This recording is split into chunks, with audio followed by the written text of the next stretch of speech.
इधर उधर देखते हुए गोरी कवि हरियाली तोती के घर में घुस जाती है। वो जाकर मिठाई खाने लगती है। हरियाली तोती भी नदी से पानी पीकर आ जाती है। शर्म करो गोरी, तुम बूढ़ी हो गई हो मगर अभी तक तुम्हारी चोरी करने की आदत नहीं गई। जाओ, भाग जाओ यहाँ से। बहुत टैं टैं करने लगी है तो तोती, क्या हुआ अगर थोड़ी सी मिठाई खा ली तो। गुस्से में गोरी कवि वहाँ से चली जाती है। उल्टी ये चोर कवि मुझे ही बातें सुना रही है। कुछ दिनों बाद रानो चिड़िया अपने दोस्तों की दावत करती है। वो सबसे पहले हरियाली तोती के पास जाती है। हरियाली बहन, आज शाम को मेरे घर आ जाना, मैं आप सबके लिए मीठी खीर बनाऊंगी, सब मिलकर खाएंगे। क्या मीठी खीर? मेरा तो मीठी खीर खाने को आज बहुत मन कर रहा था, मगर चिड़िया उस गोरी कवि को नहीं बुलाना। आज वो मेरे घर में चोरी कर रही थी। वो हमेशा सबकी चोरी करती है, तुम उसे अपनी दावत पर नहीं बुलाओगी। हाँ हाँ हरियाली बहन, मैं गोरी कवि को नहीं बुलाऊंगी। फिर रानो चिड़िया कबूतर के पास जाती है। कबूतर भैया, आज शाम को आप मेरे घर आ जाना, मैं मीठी खीर बना रही हूँ, सब मिलकर खाएंगे और बातें करेंगे। चिड़िया, क्या मैं अपनी पत्नी को भी साथ ले आऊं? हाँ कबूतर भैया, लेकर आना, सब मिलकर मीठी खीर खाएंगे। ऐसे ही रानो चिड़िया मिठू तोते के पास जाती है और बुलबुल के पास भी। ये सब बातें गोरी कवि सुन रही थी। अरे वाह, छोटी चिड़िया मीठी खीर बना रही है, मेरे तो मुंह में अभी से पानी आ रहा है। अभी जाती हूँ चिड़िया के पास। रानो चिड़िया ने मीठी खीर बनाने के लिए अभी चूल्हे में आग जलाई ही थी कि गोरी कवि वहाँ आ जाती है। चिड़िया चिड़िया, सुना है तुमने सबकी दावत की है मगर मुझे नहीं बुलाया। तुम चोरनी हो और बुरी भी, मैं बुरे पक्षियों से दोस्ती नहीं करती। गोरी कवि गुस्से में वहाँ से चली जाती है। मैं भी देखती हूँ कि चिड़िया कैसे उन पक्षियों की दावत करती है। गोरी कवि छुपकर वहीं बैठ जाती है। मैं खीर में मीठे फूलों का रस डाल देती हूँ, जिससे मेरी खीर का स्वाद बढ़ जाएगा और सबको बहुत मजे की लगेगी। ऐसा सोचते हुए रानो चिड़िया बुलबुल के पास जाती है। बुलबुल बहन, क्या आपके पास मीठे फूलों का रस है? हाँ चिड़िया बहन, आज ही मैंने ताज़ा फूलों का रस निकाला है। ऐसे ही बातों बातों में बुलबुल जहरीले फूलों का रस रानो चिड़िया को दे देती है। रानो चिड़िया जहरीले फूलों का रस ले जाती है और खीर में मिला देती है। बुलबुल भी अपने कामों में लग जाती है। इसी तरह रात हो जाती है। मिठू तोता कबूतर के पास जाता है। कबूतर चलो, रानो चिड़िया की खीर बन गई होगी। हाँ हाँ मिठू, तुम जाओ, तुम बुलबुल को साथ ले जाओ, मैं तब तक अपनी पत्नी के साथ आता हूँ। ठीक है, जल्दी आना, मुझे बहुत जोरों की भूख लगी हुई है। फिर मिठू तोता बुलबुल की तरफ जाता है। रानो चिड़िया भी हलवा बनाकर नदी पर चली जाती है। गोरी कवि चुपके से आती है और रानो चिड़िया की हंडिया उठाकर ले जाती है।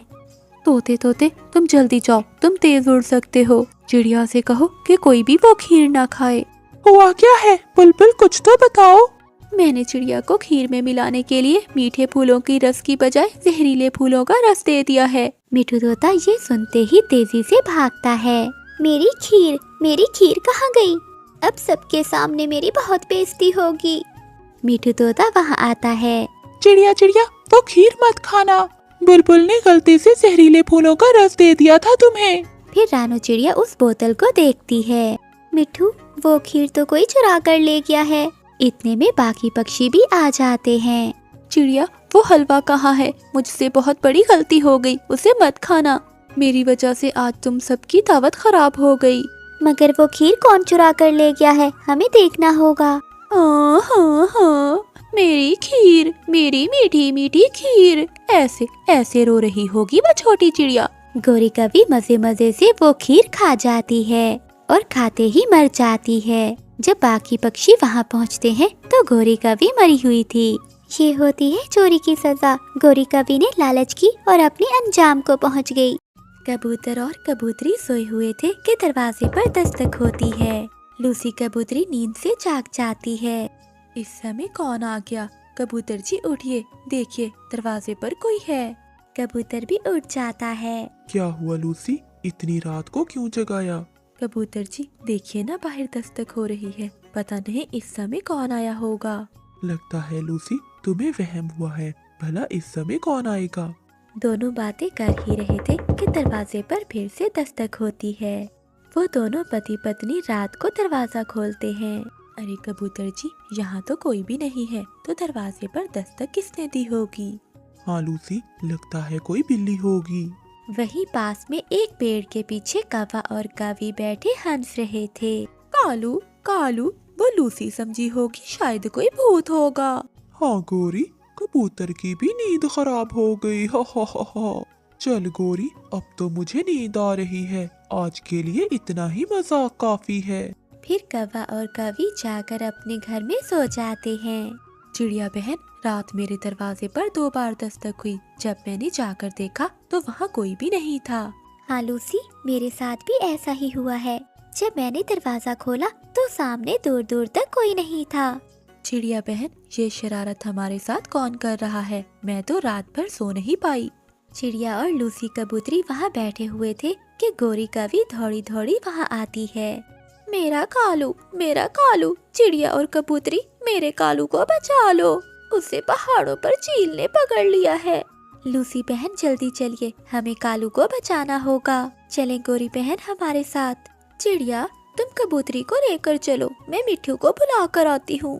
फिर गोरी कवि मिठू तोते को लेने चली जाती है और रानो चिड़िया और लूसी कबूतरी पहाड़ों की ओर चले जाते हैं। कालू, चिड़िया और कबूतरी पहाड़ों की ओर चले गए हैं। अब तुम जाकर चिड़िया के घर से भोजन चुरा लाओ और मैं लूसी कबूतरी के घर से चुरा लाती हूँ। चिड़िया मुझे चील से बचाने जा रही है। मगर मैं तो यहाँ हूँ, अब मैं चुराऊंगा चिड़िया का भोजन। फिर गोरी कवि कबूतरी के घर से सारा दाना चुरा लाती है और कालू कौवा चिड़िया के घर से। दोनों पति पत्नी दाना लेकर अपने घर में चले जाते हैं। लूसी बहन, यहाँ तो कोई भी नहीं है। चिड़िया बहन, चलो जल्दी करो, ऐसा ना हो कि वो चील हमें ही शिकार बना ले। गोरी ने हमसे झूठ क्यों बोला होगा? हमारे फल और हमारा दाना, चिड़िया जल्दी करो, ऐसा ना हो कि वो कभी हमारा दाना चुरा कर ले जाएं। कबूतरी और चिड़िया फौरन अपने घरों को लौटते हैं। मेरा दाना चुरा लिया, उस कवि ने मेरा दाना चुरा लिया। रोती हुई कबूतरी चिड़िया के घर जाती है। मैंने बहुत मुश्किल से दाना इकट्ठा किया था, मेरा दाना कौन चुरा कर ले गया है? लूसी कबूतरी भी वहाँ आ जाती है। चिड़िया, मैंने कहा था वो कवि बहुत झूठी है, उसने हमें पहाड़ों पर भेजकर हमारे घरों को ही लूट लिया। हाँ लूसी बहन, मेरा तो सारा ही दाना चुरा कर ले गए हैं वो कौवे। चलो उनके घर जाकर देखते हैं। चिड़िया और कबूतरी कौवों के घर जाते हैं। गोरी दरवाजा खोलो। कालू, चुप करके लेटे रहो, थोड़ी देर बाद वो खुद ही चले जाएंगे। गोरी, चिड़िया तो शोर मचा रही है। मचाने दो तुम। चलो लूसी बहन, आज के बाद हम इन कौवों का कभी भी भरोसा नहीं करेंगे। फिर चिड़िया और कबूतरी अपने अपने घरों को चली जाती हैं। दूसरे दिन गोरी कवि और कालू कौवा जा रहे थे कि उन्हें घोंसले में 2 अंडे नजर आते हैं। चलो कालू, ये अंडे उठा लेते हैं, घर जाकर एक एक पी लेंगे, बहुत कमजोरी हो रही है। गोरी, ये अंडे तो बहुत बड़े हैं। वो पति पत्नी अंडे उठाकर वहाँ से भाग जाते हैं। इन दुष्ट कौवों ने चील दीदी के अंडे चुरा लिए, मैं अभी जाकर बताता हूँ। मिठू तोता भागा भागा चील के पास जाता है। चील दीदी, वो कौवे आपके घोंसले से अंडे चुरा कर भाग गए हैं। उन बेशरम कौवों की इतनी हिम्मत कि मेरे अंडे चुराएं, मैं अभी जाकर देखती हूँ। चील सीधा कौवों के घर जाती है। दरवाजा खुला ही था। चील सीधा अंदर चली जाती है। ये अंडे तुम कहाँ से लाए हो? चाचा चील दीदी, ये अंडे तो मुर्गी के हैं, मैं ऑमलेट बनाने के लिए लाई थी। ऑमलेट की बच्ची, मैं तुझे खिलाती हूँ चील अंडा ऑमलेट। चील दोनों कौवा और कवि को मारने लगती है। बचाओ, कोई हमें बचाओ, चील हमें मार देगी। लूसी बहन, कौवों के घर से शोर की आवाज आ रही है। चिड़िया बहन, वो झूठे इस बार भी कोई नया नाटक कर रहे होंगे। कोई भी कौवों की मदद करने नहीं आता और चील कौवों को मार मार कर उनके पंख तोड़ देती है। आलसी कौवे कोई काम करना पसंद नहीं करते थे। वो सारा सारा दिन घर में बैठे रहते। कालू जी, मुझे बहुत भूख लगी है, जाओ मेरे लिए कुछ खाने को लाओ। वाह रे पत्नी, मैं तो खुद भूखा हूँ और तुम मुझे अपना दाना लाने के लिए कह रही हो। जाओ जग्गू, अपनी माँ और मेरे लिए दाना ढूंढ कर लाओ। ना पिताजी ना, मैं तो थक जाता हूँ, आप अपना भोजन खुद लाएं। ऐसे रोज भोजन पर जाने से पहले वो तीनों लड़ते थे। एक दिन गोरी कौवी और कालू कौवा नदी पर बैठे हुए थे कि गोरी कौवी अपने पति से कहती है, कालू जी, हमारा बेटा जग्गू अब जवान हो गया है, क्यों ना हम अपने बेटे की शादी कर दें। ऐसे हमें भोजन भी मुफ्त में बैठे बिठाए मिलेगा। वो कैसे गोरी? हमारी होने वाली बहू हमारे लिए भी भोजन ढूंढ कर लाएगी और मेरे बेटे के लिए भी। गोरी, बात तो तुम्हारी ठीक है, अगर वो भोजन लेने ना गई तो फिर? जाएगी कैसे ना, मैं मार मार कर भेजा करूँगी उसे। ये बात कालू कौवे को बहुत पसंद आती है और वो दोनों मिलकर जग्गू की शादी कर देते हैं। पहले ही दिन जग्गू की बीवी जब घर आती है तो गोरी कौवी बहू रानी से कहती है, बहू, हमारे घर की परंपरा है कि घर का भोजन बहू ही लाती है। जाओ अब मेरे लिए भोजन ढूंढ कर लाओ। पति जी, आप भी मेरे साथ चलें। हम दोनों मिलकर सासू माँ के लिए भोजन लाते हैं। मैं तो कभी भोजन लेने गया ही नहीं। फिर बहू रानी अकेले ही भोजन लेने चली जाती है। बहुत मुश्किल से थोड़े से दाने मिलते हैं, वो वही लेकर घर आ जाती है। बहू जी, ससुर जी भी तो भूखे हैं, मेरे लिए नहीं लाई भोजन? नहीं ससुर जी, बहुत मेहनत के बाद मुझे यही दाने मिले थे जो मैं ले आई। जाओ, अब दोबारा जाओ और मेरे लिए भी कुछ खाने को लाओ। बहू रानी फिर से निकलती है। ये कैसे परिवार में फंस गई मैं, इनकी तो भूख ही नहीं मिटती। ऐसे ही कुछ दिन गुजर जाते हैं और एक दिन जग्गू की पत्नी को चक्कर सा आता है और वो गिर जाती है। कालू कौवा उसे बुलबुल डॉक्टर के पास ले जाता है। बुलबुल चेकअप करती है। बधाई हो जग्गू कौवे, तुम पिता बनने वाले हो। तुम्हारी पत्नी को अब आराम की जरूरत है, इसे दाना लेने ना भेजना। ये सुनकर जग्गू बहुत खुश होता है। पति जी, मैंने जो कुछ करना था मैंने सब किया, अब आप ही कुछ अपने आने वाले बच्चे के लिए करें। मैं करूँगा, मैं सारे काम करूँगा। फिर वो दोनों घर चले जाते हैं। जग्गू बेटा, तुम्हारी पत्नी अब कामचोर हो गई है। जब काम करने को दिल ना करे तो ऐसे ही चक्कर आते हैं। नहीं माँ जी, मेरी पत्नी माँ बनने वाली है और आप दादी। ये सुनकर कालू और गोरी खुश होने की बजाय परेशान हो जाते हैं। तो क्या बहू अब भोजन लेने नहीं जाया करेगी? नहीं पिताजी, डॉक्टर ने मना किया है। सासू माँ जी, जब हमारा बच्चा आ जाएगा तो मैं फिर से दाना लेने जाया करूँगी।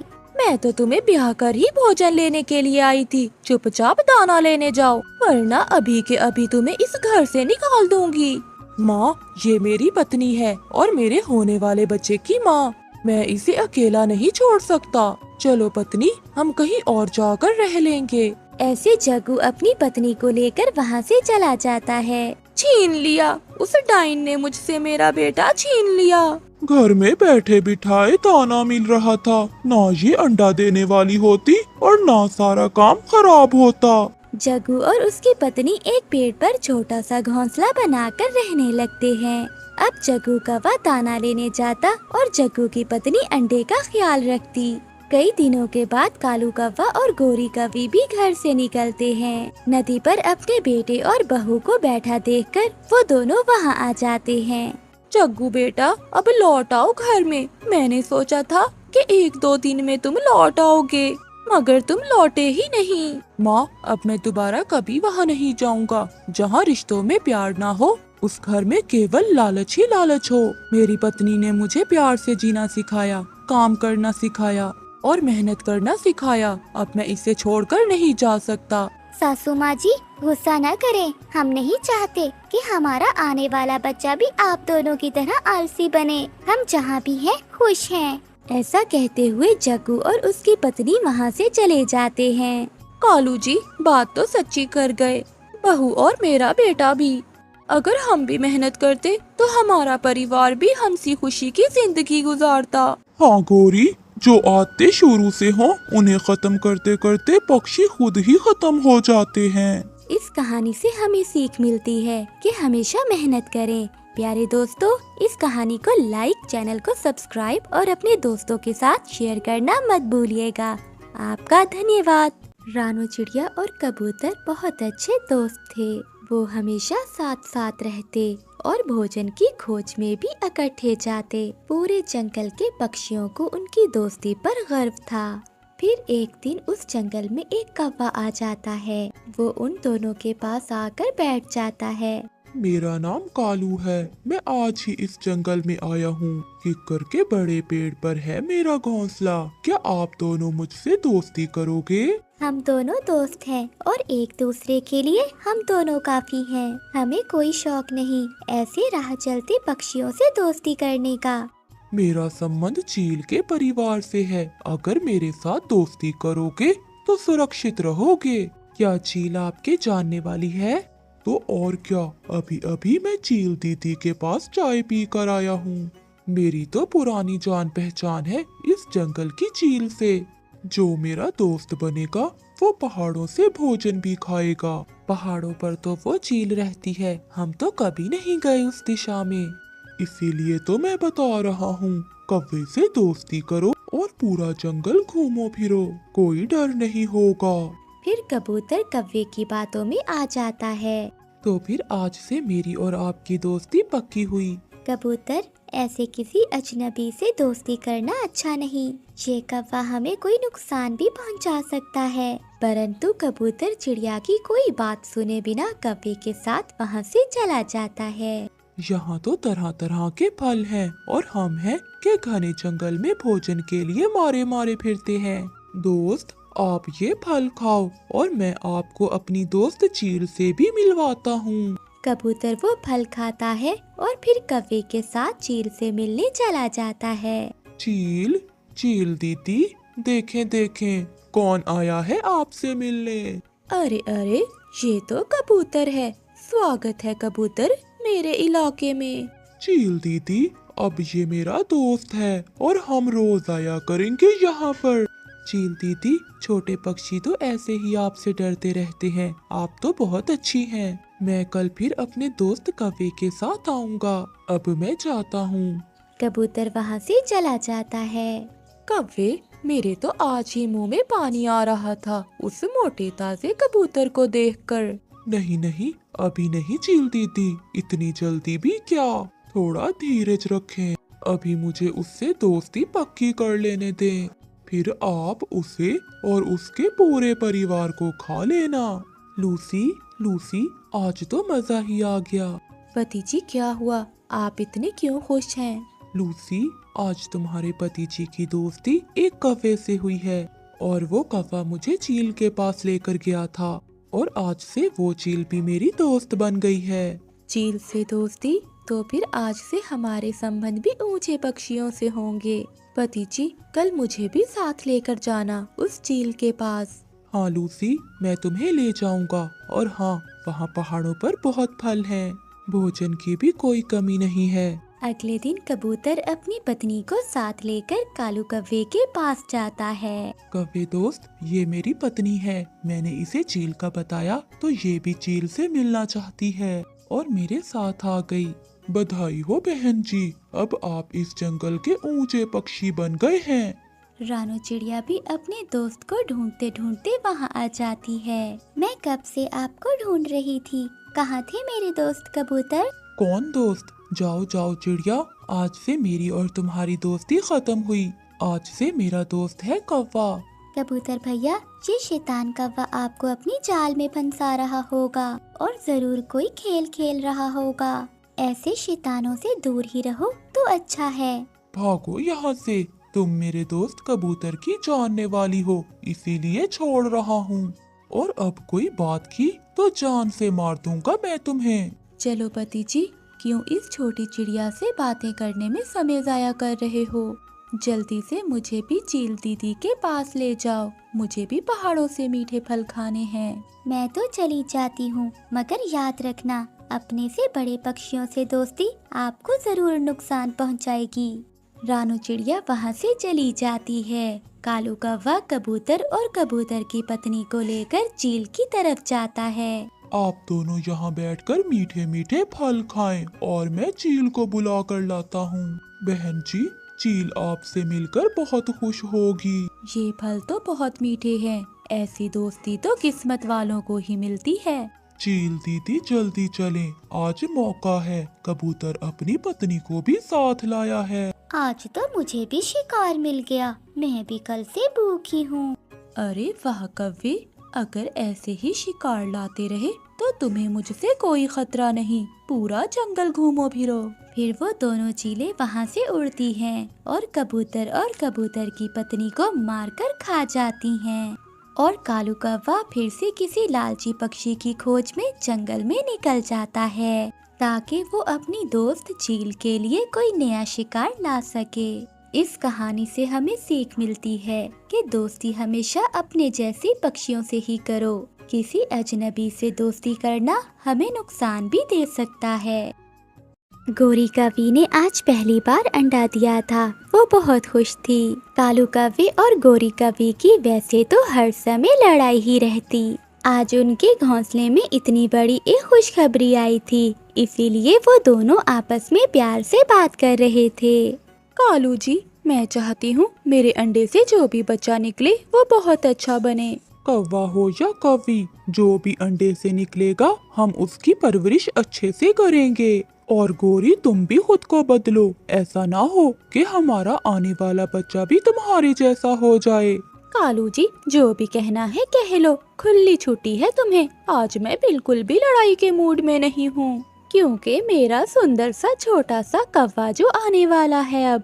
ठीक है, अब तुम इस अंडे की अच्छे से रक्षा करना। फिर कालू कौवा गोरी कौवी के लिए भोजन ढूंढने निकल जाता है।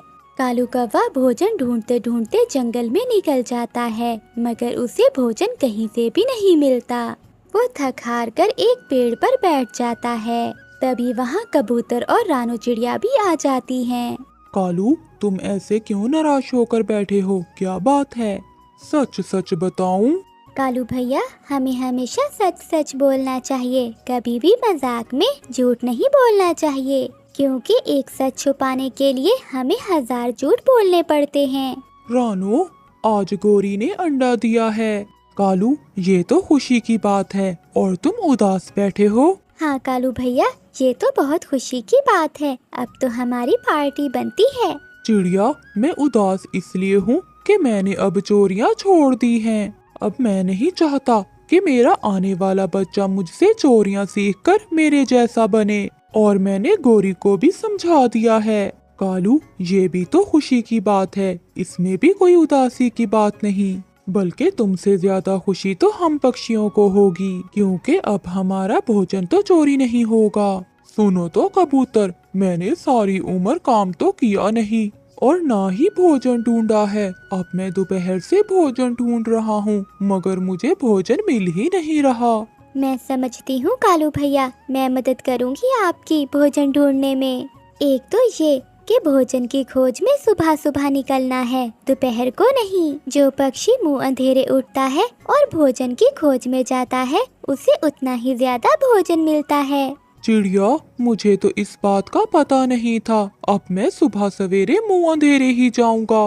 कौवे भैया, आप ये दाने ले जाएं, आप और गोरी बहन खा लेना। मैं सुबह भोजन लेने जाते हुए आपको साथ ले जाऊंगी। चिड़िया, आप हमेशा दूसरों की मदद करती हो, आपका बहुत बहुत धन्यवाद। आप जरूर मुझे सुबह साथ ले जाना। लेकिन सुबह उठ भी जाना, ऐसा ना हो कि तुम्हारे कारण मुझे भी देर हो जाए। उन्हें बातें करते करते शाम हो जाती है और फिर वो सब अपने अपने घरों को चले जाते हैं। कालू जी, आज तो बहुत देर कर दी आपने आने में। गोरी, मुझे भोजन नहीं मिल रहा था, वो तो चिड़िया ने मुझे कुछ दाने दे दिए और चिड़िया ने मुझे बताया कि भोजन की खोज में मुंह अंधेरे जाते हैं, ना कि दोपहर को। अब मैं मुंह अंधेरे ही चिड़िया के साथ चला जाऊंगा। और फिर ऐसे ही रात हो जाती है और वो दोनों भोजन खाकर सो जाते हैं। सुबह होने के साथ ही चिड़िया की आँख खुल जाती है और वो जल्दी से उठ जाती है। मुझे जल्दी जाना होगा, क्योंकि मुझे आज कौवे भैया को भी साथ लेकर जाना है। रानू चिड़िया जल्दी से कौवे की तरफ चली जाती है। उठ जाओ कालू भैया, उठ जाओ, अब बदलो अपनी आदत। अगर अच्छे काम करने हैं तो सुबह सवेरे मुंह अंधेरे उठकर ही शुरुआत करो। फिर कालू कौवा जल्दी से उठ जाता है। चिड़िया, मैं तैयार हूँ, तुम्हें तो पता है ये आदतें आहिस्ता आहिस्ता ही बदलती हैं। मैं खुद को बदल लूंगा। फिर वो दोनों भोजन की खोज में निकल पड़ते हैं। वो सीधे मैदान की तरफ जाते हैं। कवे भैया, यहाँ तो भोजन नहीं है, मगर आप परेशान नहीं होना। कई बार हम पक्षियों को भोजन की खोज में दूर दूर तक जाना पड़ता है। बस तुम यही सोच कर रखना कि मैंने चोरी नहीं करनी। अपना भोजन खुद से ढूंढना है। चिड़िया, वो तो मैंने मन से फैसला कर लिया है कि अब मैं कभी चोरी नहीं करूँगा। कवे भैया, आप यहीं बैठो और मैं दूसरी दिशा में देख कर आती हूँ। अगर वहाँ भोजन हुआ तो मैं आपको भी ले जाऊंगी। फिर रानू चिड़िया दूसरी दिशा में चली जाती है। जैसे ही रानू चिड़िया वहाँ से जाती है तो आसमान पर गहरे बादल आ जाते हैं और साथ ही तेज बारिश शुरू हो जाती है। वहीं पास में एक पेड़ में बड़ा छेद था। कालू कौवा उसी छेद में छुप जाता है। तभी कालू कौवे का ध्यान सामने पड़ता है, जहाँ पेड़ के नीचे कबूतर का एक छोटा बच्चा गिरा हुआ था। कालू कौवे ने तो नेक काम करना शुरू किए थे, इसीलिए कालू कौवा बहुत खुश होता है कि उसे कोई अच्छा काम करने को मिला। फिर कालू कौवा बारिश की परवाह किए बिना ही उस बच्चे को वहाँ से उठाता है और घोंसले में रख देता है। सच में अच्छे काम करके मन को कितनी शांति मिलती है। कालू कौवा जैसे ही वापस आता है तो हैरान रह जाता है। पास में ही पेड़ के पास चावलों का ढेर लगा हुआ था, जो पहले तो वहाँ ना था। कालू कौवा बहुत हैरान होता है। तभी रानू चिड़िया भी वहाँ आ जाती है। कालू भैया, मैं तो वहीं पेड़ पर बैठ गई, बस बारिश रुकने का इंतजार कर रही थी। आज तो उस दिशा में भी कोई भोजन नहीं मिला। चिड़िया, ये देखो मेरे पीछे। रानू चिड़िया वो चावल देखकर हैरान हो जाती है। कवे भैया, इतने सारे चावल कहाँ से ढूंढे आपने? चिड़िया, वो सामने कबूतर का बच्चा गिर गया था नीचे। मैं उस बच्चे को वापस रखने गया था, लेकिन जब मैं वापस आया तो यहाँ चावल का ढेर लगा हुआ था। लेकिन मुझे कुछ समझ नहीं आया कि चावल कहाँ से आए। लेकिन कालू भैया, मैं समझ गई हूँ। आपने एक अच्छा काम किया है। आपने कबूतर के बच्चे को उसके घोंसले में रख दिया। ऊपर वाले ने ये इनाम के तौर पर आपको दिए हैं और ऊपर वाला बहुत खुश हुआ है आपके इस काम से। क्या रानो, अच्छे काम करने पर इनाम भी मिलता है? हाँ कालू भैया, बहुत ज्यादा इनाम मिलता है। फिर तो मैं ढूंढ ढूंढ कर अच्छे काम किया करूँगा। कौवे की इस बात पर रानू चिड़िया और कौवा जोर जोर से हंसने लग जाते हैं। माँ बाप की सभी खुशियाँ अपनी संतान से ही होती हैं। माँ सारी सारी रात जागकर अपने बच्चों को पालती है। वहीं एक बाप गर्म धूप में भी काम करता है। एक बात तो है, एक माँ अपनी सारी जिंदगी अपने बच्चों पर कुर्बान कर सकती है, मगर बाप भूल सकता है। वो अपनी नई खुशियों की तलाश में अपनी पुरानी खुशियों को छोटा समझता है। ऐसा मैंने देखा है, शायद आपने भी। आग बरसाती हुई धूप में चिड़ियाओं का वो परिवार अपने टूटे हुए घर पर बैठा था। गुड्डू की मम्मा, क्या सामान बांध लिया है? हाँ, जो चीजें जरूरी थी वो मैंने रख ली हैं। गुड़िया और गुड्डू के खिलौने और कुछ बाकी चीजें। मम्मा, आपने मेरी घड़ी रख ली है ना? नहीं बेटा, आपकी घड़ी घर के नीचे दब गई होगी, वो तो मुझे मिली ही नहीं। मम्मा, अब चलें?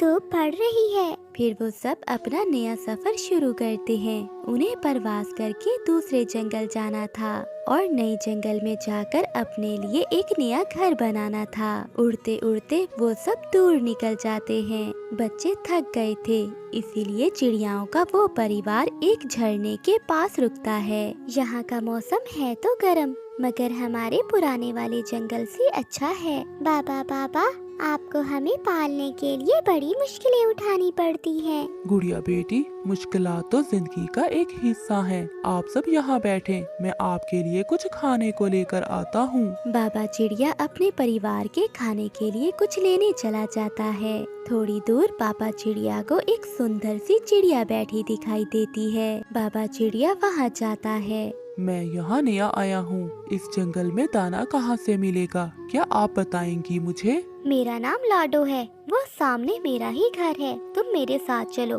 मेरे घर में दाना भी है और बहुत कुछ। मगर मुझे अपने परिवार के लिए कुछ खाने को लेकर जाना है। ये जंगल बहुत बड़ा है, वो अपने खाने के लिए कुछ न कुछ तो ढूंढ ही लेंगे। आप मेरे साथ आ जाएं। फिर बाबा चिड़िया उस अजनबी चिड़िया के साथ घर चला जाता है। ये दाना जो आप खा रहे हैं, ये मैंने कल ही जमा किया था। मैं अकेली रहती हूँ, इतना बड़ा घर है, दाना है, सब कुछ है, मगर किसी का साथ नहीं है। क्या आपने अभी तक शादी नहीं की? कोई आप जैसा मिला ही नहीं। ये सुनकर पापा चिड़िया लाडो की तरफ देखता ही रह जाता है। मेरी पत्नी और मेरे बच्चे मेरा इंतजार कर रहे होंगे। अगर तुम चाहो तो मेरे घर में रह सकते हो, लेकिन सिर्फ तुम। आओ, मेरे साथ आओ। लाडो चिड़िया बाबा चिड़िया को घर से बाहर ले जाती है। देखो, ये सारे फूल मेरे हैं और यहाँ से थोड़ी दूर एक अंगूरों की बेल भी है। सब कुछ है मेरे पास, खुशियाँ ही खुशियाँ। लाडो चिड़िया एक ही बार में बहुत सारी बातें करती है। ये सब इतनी अचानक, मेरा तो दिमाग ही चकरा गया है।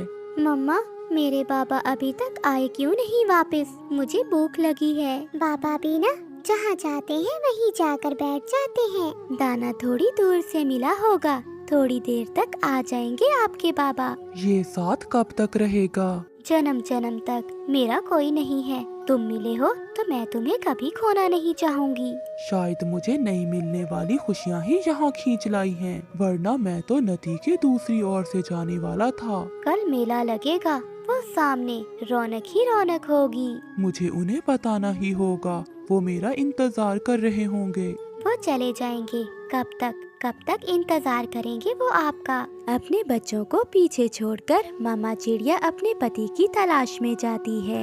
आप यहाँ बैठे हुए हैं और बच्चे भूख से रोए जा रहे हैं। रानो, तुम जा सकती हो बच्चों को लेकर। अगर छोटी सी जिंदगी में बड़ी बड़ी खुशियाँ मिल जाए तो दुखों का सामना कौन करेगा? मैं यहाँ रहना चाहता हूँ, मेरे साथ मेरे घर में। ये सुनकर मामा चिड़िया का शरीर बेजान हो जाता है। गुड्डू के बाबा, ये आप कैसी बातें कर रहे हैं? बच्चे भूखे हैं, चलें, जल्दी करें।